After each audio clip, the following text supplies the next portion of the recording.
This is Canada Reads American Style, featuring two friends who love Canada Reads and Canadian literature. Welcome our host Rebecca from Michigan and Tara from Ontario. Hi everyone, it is Rebecca, and today I'm speaking with Tyler Hellard, the author of Searching for Terry Punchout, a fantastic novel that will be defended on CBC's Canada Reads by Steve, in quotes, Dangle, don't ask, Glynn, beginning April 13th, 2026. But first, more about the author. Tyler grew up in Prince Edward Island, graduated from St. Francis Xavier University, and now lives in Calgary with his wife and kids, where he writes commercial copy, technology criticism, and essays. His nonfiction has appeared in This Magazine, The Walrus, and on CBC Radio. Before finally quitting hockey at 18, he was pretty bad at it. So, welcome, Tyler. I'm so excited to have you on the program. Thank you for having me. It's an honor. Well, thanks. Well, we specialize in. I'm an American, but we specialize in Canadian literature. And my podcast partner Tara is from Canada. So, anyway, I just want to tell everybody that if you listen to our shortlist podcast, I had mentioned that I would not be reading Searching for Terry Punchout because I couldn't get a copy. It wasn't available in our statewide system in Michigan, and the sources I used to purchase books, I could not get it. So, really just beyond nice, Tyler reached out to me and asked if I would like a digital copy, and I said, oh hell yeah, please. I read it already immediately and absolutely loved it, and I'm just thrilled to have you here. So thank you. Thank you. I'd rather everybody be able to get it. I know it took my poor publisher. They like this is like they print like he did an interview with CBC last week, and he was mentioning that the bump Canada Reads gives is huge for the book, huge for sales. It could end up printing as many copies of Terry Punchout in the next 3 months as he's printed for all 10 titles that Invisible released last year combined. Wow. Because it's a small press, and they're small books, and the print runs on these things are usually pretty small. But the side of that, the other side of that coin is poor Norm is he has his own job to do running Invisible, and now all of a sudden has been saddled with all this work for a book that's 8 years old. He wasn't even the publisher at Invisible; like it was a different publisher when it came out. So, Wow. and Norm has quickly become my best friend in the world. Excellent. Well, for those who have yet to read your novel, can you tell us a bit about it and what prompted you to write about this subject and these themes? Yeah, well, I mean, some people call it a hockey book. There is a lot of hockey in it. The Terry Punchout is a hockey player.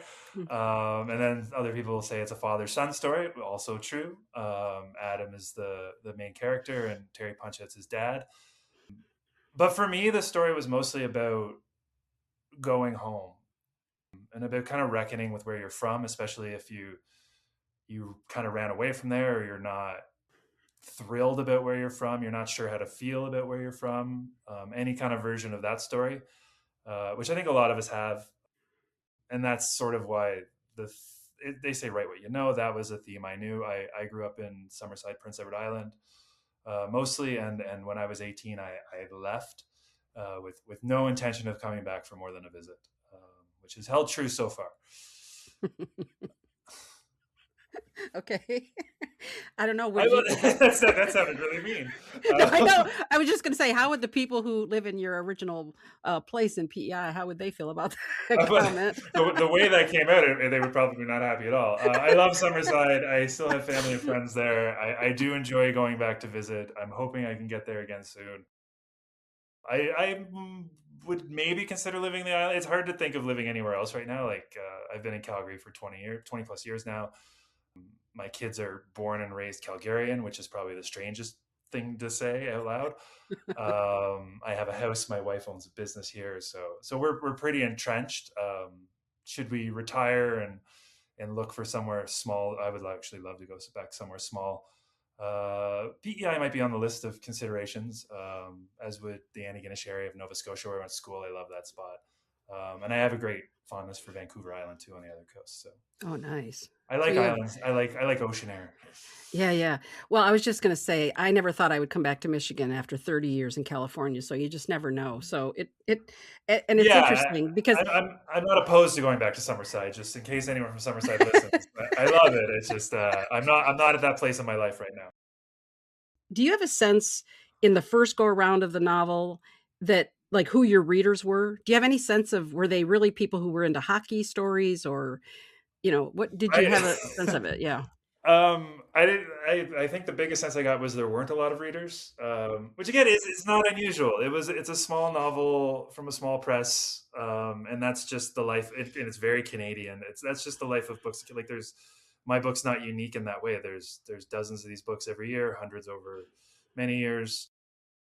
Some find an audience, some don't, and I don't know. I wonder sometimes if the title was a bit much, or if hockey people looked at it and saw a literary book, and literary people looked at it and saw a hockey book, or if more likely finding an audience, a lot of it can be chalked up to luck. Like things just have to hit at the right time for the right people, and and they catch fire or snowball or whatever metaphor you want to use from there. And then that it had a nice first year. Like I got a little awards attention. The print run was good for a book its size. Like I wasn't unhappy about any of it. So I don't know I don't really know what the audience was that first time. Now I get all the Canada Reads people, and those are hard. Those are literary. Those are book readers. Those are not hockey people, and they're coming, or at least they're not. They're if they're hockey people, it's coincidental, and they're coming into it. Um, like we talked about just before we started recording. Like I've seen my mom sends me reviews from people who who stayed outright. They would have avoided it entirely because it was a hockey book. But then they're glad they read it, so that's always really nice to hear. Yeah. Now, I want to know, and I think our listeners, because we love Canada Reads here on this podcast, but how did you find out it was on the long list? And then how were you notified it was on, or how did you find out it was on the short list? I don't know how much of the secret sauce I'm supposed to reveal. Oh, There okay. there wasn't a huge gap between like the gap people outside saw between those two seemed pretty wide probably. Hmm. Internally, it wasn't very long at all, and a lot of that goes back to the small press. Like Norm Nimitala, who runs Invisible, he needed time to print books. He needed time to get books into stores. Like nobody was carrying it anymore, which is why you had trouble finding it. A lot of people had trouble Yeah. finding it. That kind of first week, and then after the shortlist came out, they printed the books in Winnipeg, just outside Winnipeg, and they put a bunch on a truck going west and a bunch on a truck going east. And they didn't even get out of Manitoba before they got hit in snow. Both of them got shut down for snowstorms, Yeah. which slowed it down another several days. Yeah, so the story of me finding out was I had just before Christmas I got shingles, like just right on my face, which was terrible, and I had spent the night in the emergency room, a really colorful emergency room too. It was a very cold night. There was a lot of people. There's a safe injection site there too, so a lot of people just coming in to get warm. A lot of characters around. It was more fun than I probably should have had, spending the whole night in emerge with a very sore face. And I was there from like 10:30 at night, and it was about 9:30 in the morning when I got my big blue antivirals and was walking out. And as I was standing at the sliding doors, waiting for my wife to come around with the car and pick me up. And Norm called me. He's like, "Hey, can you talk to CBC in about an hour?" And I was like, "Well, why?" Kind of tired. I don't feel great. And he was coy because they wanted to tell me, so Norm couldn't tell me. I do kind of pay it. I'm pretty attentive to the can lit scene.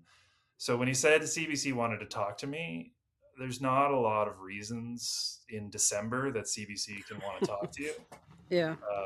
So when I got in the car, I had this goofy smile on my face, and my wife's like, "What is? You look terrible. Why are you smiling?" I was like, "I think I might have got Canada Reads," and she didn't believe me. She's like, "There's no way that what are the odds? I was like, no, I think Norm wouldn't say, but I think it's Canada Reads.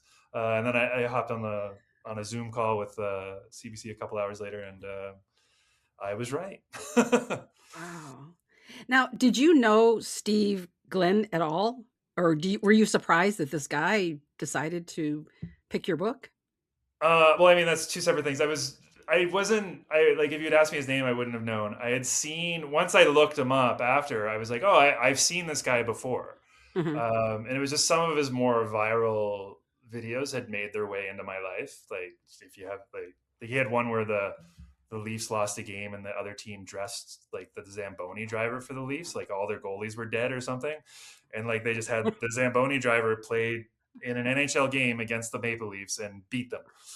Um, so, so and I don't know if you've seen his videos. Steve's No, very passionate and animated. He likes to yell a lot, and he likes to yell about the Leafs a lot. And that was just too much for him.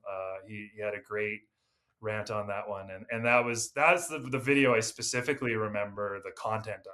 I'd mhm. seen a couple more, but he's just sort of the guy who yells about the Leafs. But so I wasn't overly familiar, but I was. I once I looked him up, I was like, oh, I have seen this guy. As for was I surprised he chose the book? Yeah, I'm surprised anybody would. The whole thing's been a shock to me. Did you read the story about why he chose it? Uh, was it about his grandmother or something? Was that the one Yeah, about his grandmother? Yeah. yeah. So he was considering a couple books, and he was considering it, and he liked the book, and it was one of his options. And the copy he got like you got the digital copy first, and then the hard copy finally arrived later. When he opened up the hard copy, it was one I had actually signed, and it was to a friend of mine. Like I figured out whose copy it was because the way the inscription was about it was to Joyce. Thanks for coming. And I sign. I always feel stupid. Like my normal signature is just T Hellard, and I feel stupid signing a book for someone I know with my first initial last name. Like it feels dumb. So when it's someone I know, someone I'm friends with, I just sign. I don't sign my last name at all. I just sign Tyler. So this Yeah. was to Joyce. Thanks for coming. Some other stuff, and then it just signed Tyler. I was like, well, that has to be Joyce Byrne, who used to work with my wife. She's a magazine publisher all over Canada, and so like it was clearly her book. So I had to message her, and she had moved. She had left Calgary a little after the book came out and moved to Toronto. And her assumption is it was just in the box. Like if you've moved, you probably didn't bring all your books from California back to Michigan with you. Like that's one of the things that's got to go. You pick the ones you really want to keep, but books are heavy. So she assumes it was in a box of books she donated. Wow. So in the interim 6 years, something happened with this book, and it made its way through the world. And when they CBC sent Steve a hard copy, that was the one he got. And his beloved grandmother, who passed away a few years ago, her name was Joyce. So he just took that as a sign. Well, I guess I don't need to weigh anything else. This is my book, Yeah. which I can't even imagine. So I'm trying to get a hold. Like I've asked people at CBC, like where did it? We're trying to bridge that 6 years a little. I don't know. I've never been one. I'm not much for fate or kismet or anything like that, but I certainly believe in coincidence and luck. And I was pretty goddamn lucky that Joyce donated her book and it somehow found its way into Steve's hands. Yeah. Ah, that's a fantastic story. It really is. Now, I don't even know if this is a question you can answer, and if you can't, that's fine. You don't have to. But have you given him any advice on how to defend for the competition? A little. We haven't talked too much strategy. We're still reading all the other books. I think I'm ahead of him. He's such a busy guy. I think he's got freedom coming up in his schedule where he plans to cram next month. So I'm ahead of him. I'm reading the books. He right now we've had a couple long phone conversations, but we're still kind of getting to know each other. We talk Mhm. about our kids and we talk about hockey and we talk about a lot of other stuff that's not the books. And then occasionally we send a lot of text messages, and I'll get random ones from him, just like in the middle of the day, like, was this character based on this person? Or the other day he was like, wait a second, Pennington's not a real town. It's like, no, it's sort of a pastiche of many places I'm familiar with, but it does not exist. Yeah. So there's been a lot of those questions, and then we come up with ideas. I guess I don't know if it's to defend it or I feel estranged need to justify it being there. Just I should probably get past that. So I don't know if we have a bold strategy yet, but we have sort of it's mostly just him asking questions about the book. He likes having access to me instead of just wondering what the author meant. He can just text me at any time. I have made myself completely available to him. He's already done me the favor, so anything I can do to help him, I'm here for him. Okay. So you have to get over that feeling that it doesn't belong there, because it 100% belongs there. And that's why I was telling you before, part of it was sort of like, oh, it's a hockey story. Oh, it's such a quintessential Canadian thing. It's a hockey story, right? And then I read it and I thought the part that really resonated with me was the going home part, because that is part of my story. But it absolutely belongs there. And I haven't read the other books yet because I kind of wanted to wait until the time got a little bit closer, because sometimes if I read it too soon, I cannot remember the story by the time, the competition happens. And then I go, what the heck? Who are these characters? So I was kind of waiting, but I read yours right away because I wanted to. So I haven't read them yet, but in knowing what they are, I feel like this one has a really, really strong chance. I think a couple of them don't feel as strong to me. So you have to stop saying that, because you maybe even if you don't believe in like kismet and all that stuff, I believe in what is that phrase? If you make it happen by, I can't think of the word, but you make it happen by manifested it. Yeah. That's it. That's such a ridiculous word, but manifesting. So stop manifesting bad, because I think you could do really well. And I think if Steve, I don't know Steve obviously, but I feel like hopefully he's well prepared, because sometimes people do go into this thinking like, oh, it's just a book talk thing, right?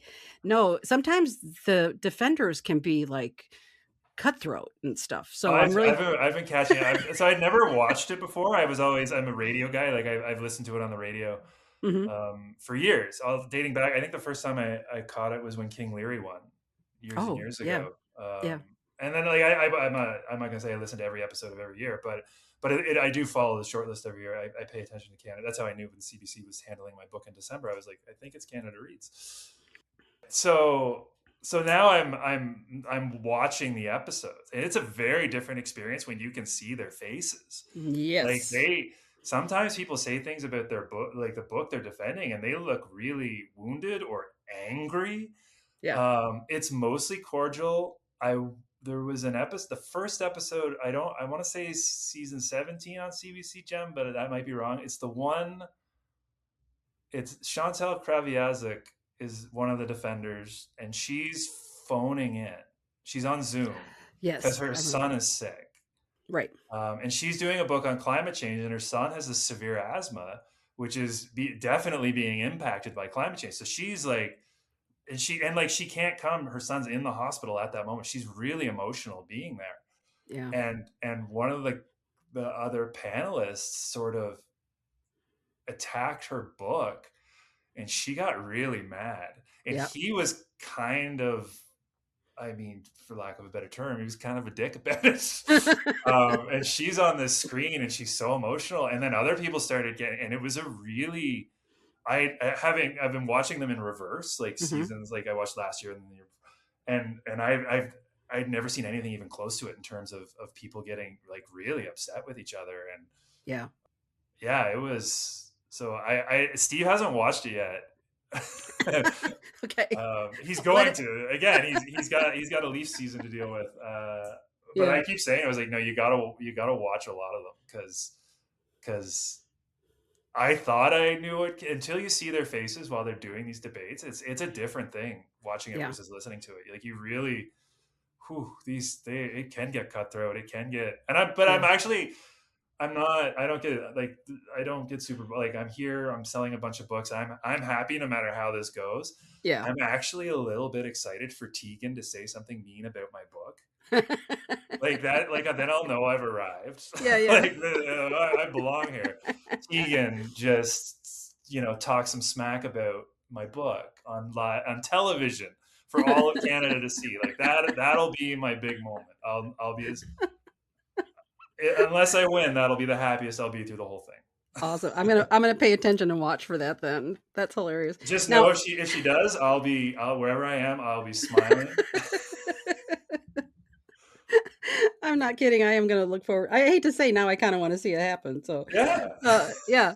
Now, I will say in the past, Canada Reads has asked authors what they would give to their defender if they were to win the competition, although they haven't done it in the last few years. So if they are planning to do it, I mean, don't answer the question, but if they don't ask, what might you give Steve if he wins? Anything special? So I noticed that they did that watching these episodes. Hmm. I saw it a couple weeks ago, and I made a note to myself to ask Steve to just cheat because I wanted to get him something nice. But I haven't asked him yet, and I don't know if they're going to do it or not. We haven't Yeah. all the stuff the authors record that they play during the show. We haven't done any of that yet. Oh, okay. Yeah. So So maybe you shouldn't answer it. I don't know. well, I'm definitely gonna ask Steve, and if they do ask me to record it, I'm gonna say exactly what Steve tells me to Whatever say. he says. Yeah. But using myself as a template, what would I like? I mean, that guy, he watches so much hockey, and it's got to feel like it is. It's his hobby, is his passion. It's his job too, though. And the Leafs are having a miserable season, so it's got to feel like a bit of work. And I wonder if it would just be nice for him to be able to go to, whether it's a Leafs game or Toronto Scepters game or a Raptors game or anything, but not just himself, like go with his wife and his kids, and they can Yeah. go, like, tickets to these things are so expensive, and just go with a family and eat a bunch of hot dogs and popcorn and ice cream and enjoy a game just to enjoy it instead of it being part of his job. That was the thing that occurred to me that Yeah. he might enjoy. Yeah. He may tell me I'm crazy. The last thing he wants to do with his prize is watch another hockey game. In which case, yeah, no, just give him cash. Cash. Okay, I love that. Cash is always a good gift, I think. You So can never go wrong with cash. totally 100% agree with that. Now, my last question is, so Searching for Terry Punchout was published in 2018, as we've said. And has its second life of interest inspired you to write another novel? And are you currently working on anything we can read soon? Oh, well, this is another long story. And, oh, that's okay. Go for it. And all these long stories involve me being sick. So like the shingles story. So what happened was Terry Punchout came out in 2018, and when I'd started a new novel when I got the email from Invisible. When I was waiting, like, it was sitting on slush piles waiting to hear from people, I had started a new novel, and then Invisible contacted me and said, we want to do this, and I said, shh, great. And then it was like 8 months of editing and work, and I put the other novel aside because I couldn't keep both in my head. Yeah. And they're very different. Like, one's third person, one's first person. Like, it was, I couldn't do both, and I'm just not that talented, frankly. Or maybe the talented. I'm not that motivated. I don't have a great work. I'm pretty lazy. Yeah. I love that. So we spent the months editing it, and then it came out, and I was tired. So the novel stayed on the back burner for a while, and I still had a full-time job. So 2019 happened. The year was really good for the book. It had its nice little quiet first life. And then I started picking at the novel again. And then the publisher at Invisible reached out to me. She found out that I'm the thing I love most in the world is professional wrestling. Oh, Weird. I know. It's like a thing I loved as a kid that I never quite outgrew. yeah. So she said, do you have any ideas, like, to do a nonfiction book about pro wrestling? Because we were thinking about doing one because they sell pretty well in Canada. And I was like, well, let me get back to you. And then I came up with a really good idea for a series of essays about pro wrestling with like a running theme. And I had this great title, and I did this outline, and I was so excited about it. And I started working on it, but I was still at the full-time job. I was tired. I'd write all day at work, and then I'd come home, and it was going so slow. And then 2019 ended, and my wife and I, we go skating on New Year's Eve, and we have sort of our, how did the last year go? How's the next year going to go? And she was the one who said, well, why don't you, we're in a good spot. Why don't you take a sabbatical from work, take a few months off and just work on it? I said, that's, if you think it's okay, if you're okay with it, I'd certainly love to do it. And she was more than supportive. She was enthusiastic about the idea. And so I talked to my work and was going to take the sabbatical, and that started at the end of February 2020. I'm not sure if you remember 2020. Oh, yes. Yes, I do. Yeah, 2 weeks after that, the whole world stops. And my wife's job was such that she just had to work all the time just to keep her company, like from our bedroom, just to keep the company running. Whereas I was already on sabbatical, so taking care of the kids fell on me. And it was awesome. I love, like, we had, the kids and I had a lot of fun. It was a good time, but I did not work on writing at all through that. Yeah. And then as the world started to go back to normal, and then I never ended up going back to, I've never had a full-time job since my sabbatical ended, and I got laid off. Yeah.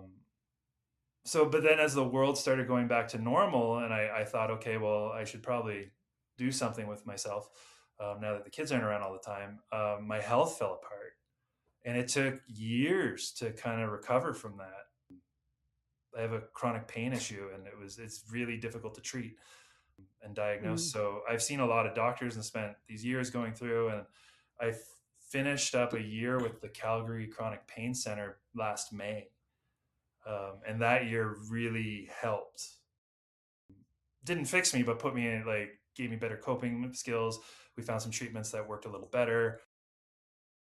And so I waited a few months just to see, like, because I'd had spells before where I'd have a few good months and then it would fall apart on me again. So I kind of waited and it didn't fall apart, and I waited, it didn't fall apart. So then it was in November last year. It's been about 6 months. It's like I still feel good. And I had never met, like I said, Norm took over Invisible during all that run. So I had never met him. Yeah. I would get an email from him once a year, like, here's your royalty statement. And like after 8 years of small book, like we're talking single digit sales. Yeah. And I would just, thank you. And that was the extent of our relationship. And so I had to email him in November and was like, hey, I'm just seeing, like, this is what happened. This is why I kind of disappeared. These were the projects I had on the go. I had this novel that I had kind of worked on and then put away. And then I had this book of wrestling essays that I had done the outline for, and I'd written the first two and was starting the third.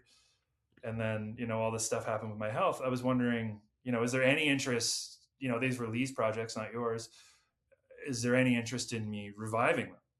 Or should I, start asking for other publishers, looking around, or considering what I want to do, just so we scheduled a call and we hopped on. We got along great. He's like I said, he's quickly becoming my best friend in the world. I text him all day, every day. Norm, good morning, Norm. And so he said, yeah, there's interest. So send me what you got and let's take a look and figure out something. And then a month later, Canada Reads hits. So I had already started picking up work again. I was going to pick up the book of wrestling essays.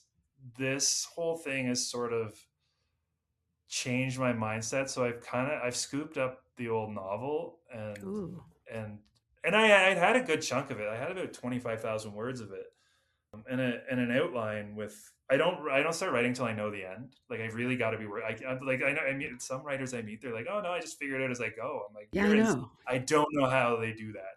I have to know where I'm headed. So I knew the ending. I'd written the ending in the beginning, and I just had this sort of middle to fill. So I've been mostly working on that, and I get up every morning and I give it at least an hour, hopefully some days two. I'm very slow writing. I don't write quickly. That hour or two, if I walk away with 500 new words, I'm pretty happy. So I don't know when you'll get to read it, but I will at some point finish it. And I mean, unless it's dreadful, I assume this Canada Read stuff means it'll get out into the world. Like, someone will give me a chance, which is every time I talk to Steve, I try to express to him, like, you don't understand how much you saved my life. Like, all the momentum I had from that book 8 years ago was done when the pandemic hit. Like, it was gone. And then the health, and a decade goes by. There's just I may as well be starting from scratch. And now all of a sudden I have more momentum than I've ever had. Yeah. And I'm healthy enough that I can concentrate and I can write, and I have this desire to do it. And I love this new book. Like, I love the idea of it. And I really want to finish it and get it out there. And yeah, so it has renewed me. I don't know when it'll be finished. When it is finished, I don't know. I feel like these things take a long time to get out. So Can you tell us a little bit about what the novel is about? Can you give us a hint of it, maybe? Yeah, it takes place in Calgary in the 90s. A lot of it's set in a radio station. There's a lot. There's a lot more characters. Like searching for Terry Punchout. It's all inside Adam's head. It's first person. Everything's his opinion. Like he's a very unreliable narrator. Mhm. He's not terribly likable. And this other one, it's third person. There's a lot more characters. There's probably too many. I might need to cut some out. And but it is sort of the similar theme, I guess, between the two is when Adam goes home to Pennington. The part of the book that I love is that community there, that they're there for him even though they don't really owe him anything and he doesn't really want to be there. He Mhm. needs them more than they need him, but they do sort of pick him up even if some of them are dicks about it. Like they are a very supportive community. And this other book, the new book, is sort of, it's similar in that there is this sort of makeshift community of people who just happen to be at this radio station together, and that's their only kind of binding force. Yeah. They don't like the same types of music. They have different ideas about what they're supposed to be doing there. Very different backgrounds, different ages. So it's similar in the community sense. It's a very different structure. I thought it was going to be a lot longer. As I've been picking through it, I realized it'll be longer than Terry Punchout, which is not a very long book. But it's not going to be as long as I thought. I originally thought, oh, it's going to be this big sweeping epic over many years. And the more I Yeah. write, the smaller it gets. And that happened with the last one too. I don't know if that's just a byproduct of, I spent a lot of years as a copywriter. Oh, yeah, So yeah. I'm used to working, like I'm pretty concise when I write. This might just be a side effect of that, or it just might be I prefer smaller books. I like it when I can fit a paperback in my back pocket. And Same here. my favorite books of all time are simple, like Cannery Row is probably my favorite Yeah. ever, Steinbeck, and it's shorter than Terry Punchout. Yeah. I think even with the sequel, it's only 300 pages if you read both of them. Oh, okay, yeah. Maybe more. Sweet Thursday is probably a little longer, but Cannery Row, it's skinny. Yeah. Tortilla Flat, another one. Steinbeck one's very flat. Yeah. The Pearl, yeah. Yeah, Pearl, very very small. And I love books like that. I love Nick Hornby books. They're always coming about 300 pages. And his longer books are the ones I enjoy less. Yeah, well, I always say I have a short attention span, so a smaller book I'm gonna be right there with it in a short period of time. I'm gonna remember all the characters and feel everything and not because sometimes when it gets those big chonkers, I don't know how people read those big fat 400, 500, 600 page books. That just not gonna ever happen for me, really. I can't. It depends on the book. There are some long books I really love, but it does feel it's sort of that kind of first third. If like when you've got a fat book, it Mhm. like the even if the writing itself is amazing, just hold like the weightiness of it feels a bit like a slog until Yeah. you get just enough in that you can, like I don't know if you if you're how you if you're precious about your books. I'm not. I as soon as I can snap the spine, I do. Oh, Like as soon as wow. I'm that far in, I gotta snap it so I can fold it over. I dog ear pages. I write all over it. I Okay, like what like you don't yeah, what you don't know about me is I'm a retired library director, so yeah, oh no, breaking the spine and dog earing, if no. you looked at you would be horrified by my bookshelves. Like there's just it's brutal. Like I'm awful, so hard on my books. Yeah, no, you got to snap the spine. I don't. You hold it otherwise, No, especially that's a what long one. no, I agree. That's my whole point is I don't generally read those big I really don't read the big fat ones, but it's funny because I said that once to somebody. I said, "Well, I don't read big books." And then she said, "Look at your book, like your Instagram account." She goes, "Look at all the big books." And I was like, "Well, yeah." But I think of those big ones like 600 pages or something, and it's just and then you have to break the spine. I agree with you, which is maybe why I don't read them. I don't know. There's some like the really fat ones. Like when I read Infinite Jest, I didn't just snap the spine; I tore the book in half. Oh, yeah, I've heard people do that before. Yeah. It's Because like there's 1,000 so pages. Like yeah. there's no easy way to carry that around. Yeah, Um, exactly, exactly. Well, these I've just honestly these days I mostly read on my phone now. Part of that's just my eyes aren't as good as they used to be, and I can make the text really big. And part of it is it's the thing I've always got with me, and I was it's a good way. It was my wife's kind of cheat code. She did it one year and read like 50 books, and she reads much faster than I do. I'll never get to 50, but her thing was she just got rid of all the apps that were sucking up her time, just put the books app right on the. So yeah. when I pick up my phone to just like mindlessly scroll, I sort of Oh, retrain myself that it's the books app I'm opening. yeah. So I'm reading probably 8 out of 10 books I read now are on my phone. Yeah. Oh, that's a good idea. Yeah, that's what I like to read them on my tablet. I mean, I kind of alternate between print and tablet, but because it's the same thing, I can make it bigger print, and I like that because I'm getting older and it's getting harder to read that Yes, tiny my little eyes are print. tired. It's not every year I see a little bit less. Exactly. Well, Tyler, I just want to say when the new book comes out, I really am excited because that idea of the setting of it, I love it. It sounds great, and I definitely will read it.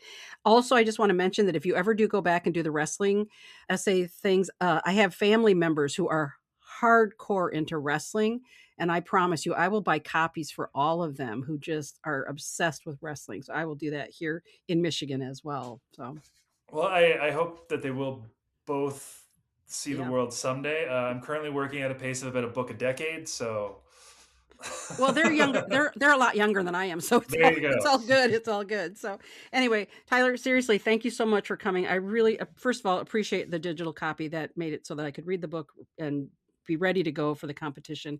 And also, I really do believe I'm not just I don't BS people. I really believe that your book has a really strong shot in terms of the You should titles that are read the there. others first. I know that, but here's the thing.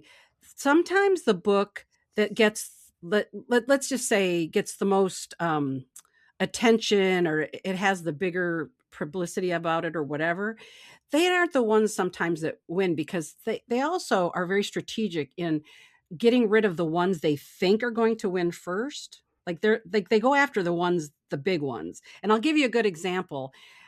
When Mark Tewksbury was doing Washington Black, that was to me the best book of that year. And he came in, I think he went out the Third, third I think. day or whatever. He should have been in the finals. He should have won because he was so well prepared and he did an amazing job. But so that's why I'm saying sometimes they go after Which one won like, that year? Who was on? There oh, was it so was, many of them lately. I can't remember which ones are up yeah, against who. Was I'm that terrible about remembering either, but it was, Five Little Indians, or was that I Ducks don't, one? No, Ducks was after Mark. oh, isn't that funny? I can't remember which one it was. I don't remember, but Last year was that's, Two Spirit Journey, and then it was Ducks, then was it Five Little Indians, and then whatever Mark lost to. I know, I'm pretty sure it was an indigenous title, like an indigenous author's title beat him, I think. So It maybe must have been Five Little Indians then. yeah, maybe it was. I can't remember. But anyway, but that's what I'm saying is sometimes those like the big ones, the big sort of like the ones that everybody says, "Oh, this is the best book." Sometimes they vote them off early, and I'm not saying yours isn't the best books. I do know there are other books in the competition, but what I'm saying is I think you have a really strong shot at this. So please, like do not manifest negativity. No, Believe that it will be there. I think it's got a good connection to the theme. Yeah. Now watching it now, some years they lean a little harder into the theme than others. Yeah. So if they decide to lean into bridge building, I think I got a shot. Yeah. I really want it. The one I haven't read yet is I read A Minor Chorus last week, and I'm reading It's Different This Time Now. And I read Faux years ago when it came out. I'll reread it. Hmm. I've been saving The Cure for Drowning because people who I know and whose opinions I very much respect love Yeah. that book. That's what I've heard too. Yeah. I mean, it didn't get on a Giller list by accident. Yeah. So what I've read about it, I assume it's going to land squarely up my alley.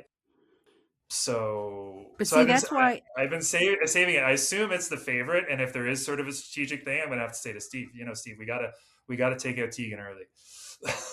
I know, because I'm telling you, somebody, I think it was last year, there apparently was like an agreement between some of the defenders apparently to go against something, and they did. They got rid of the one that was probably the stronger one of the books or whatever. But that's what I'm saying is you just never know, and that's part of what's fun about it. And I get it. It's all the books belong there. All the books are wonderful. We love everything. And when you have to make that decision and it becomes this cutthroat competition, it just sort of it gets everybody talking about books, and that's a good thing. Yeah, and I don't mind. I like the cutthroat. Like I don't watch much reality TV. I have watched every single season of Survivor though.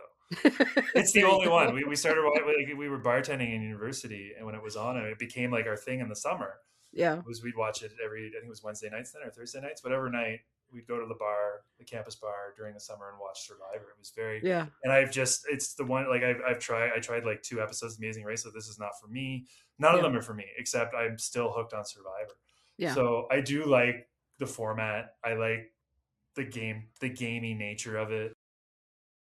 I think it'll be a lot of fun. I think I'm interested to see how Steve does in that environment. I think Steve will surprise some people because they're used to him screaming.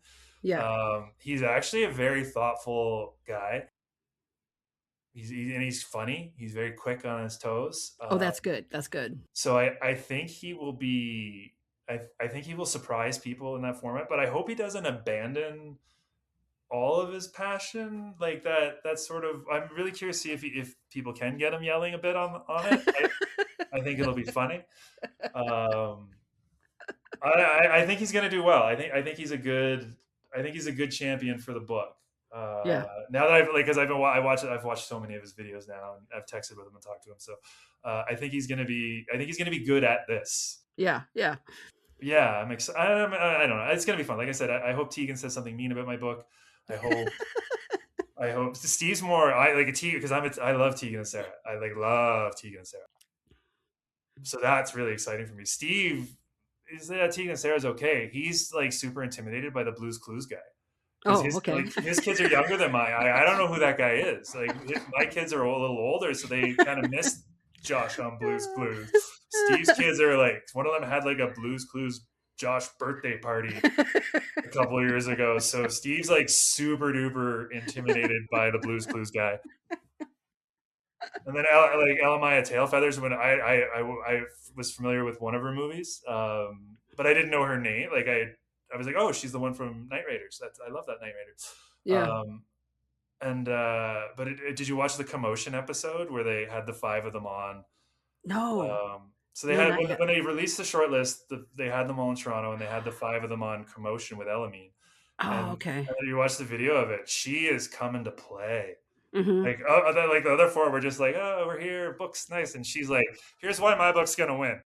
And because even just in the description when we were talking about who did we think, honestly, I said she just feels like really intense. Like even just in the writing, just in the article part, I thought. So now I'm gonna have to go back and watch that. Yeah, and she's an actress and a very talented one, which I think will serve her well. Mm-hmm. And she's very charismatic, but mostly you could tell like she was on day 1, she was coming in ready to win this thing. Which I love. I'm terrified of her because she's going to beat us. But it's going to be so much fun. I'm really having a lot of fun. More than I'm a pretty classic introvert, pretty shy. I don't love attention, but this has actually been a lot of fun, more fun than I thought it was going to be. Awesome. Well, I'm just I am so thrilled that your book is on the list for all the various reasons. And the fact that you're going to be getting back to your writing as well. I'm really excited about that too. And I know it's going to take a while for it to come out, and that's okay. Hopefully I live long enough because, I'm getting older and everything, but so try to make that happen. Like, I'll send you another digital copy. There you go. I love it. All right. Anyway, Tyler, thank you so much. Good luck. And I really hope at the end, you're standing there and you got to come through and give Steve whatever it is for winning. I hope Steve deserves everything they offer him and more. He's done so much for me already. Yeah. And I should say, if your listeners are American and they are still having troubles finding the book, mm-hmm. just reach out to Invisible on the website, reach out to me. I don't care. I want people to have it. So I'd be more interested in people just sending it to people for free if they can't find it at all, than trying to get them to buy it through something. I know there's a trade war happening. It's a nightmare. I know. So I would rather people be able to get a hold of it and enjoy it. So tell your listeners if they can't find it, just reach out to Invisible or reach out to me, and we will make sure that everyone can get it. Oh, thank you. I really do appreciate it. All right. Best wishes, and we'll see you on the flip side, I guess. Yeah. Thank you so much. Thank you. Thank you for joining us on our bookish journey. If you enjoyed this episode, please consider subscribing, rating, and reviewing Canada Reads American Style wherever you listen. You can connect with the podcast and Rebecca on Instagram at Canada Reads American Style. and with Tara at On a Branch Reads. Until next time, keep reading.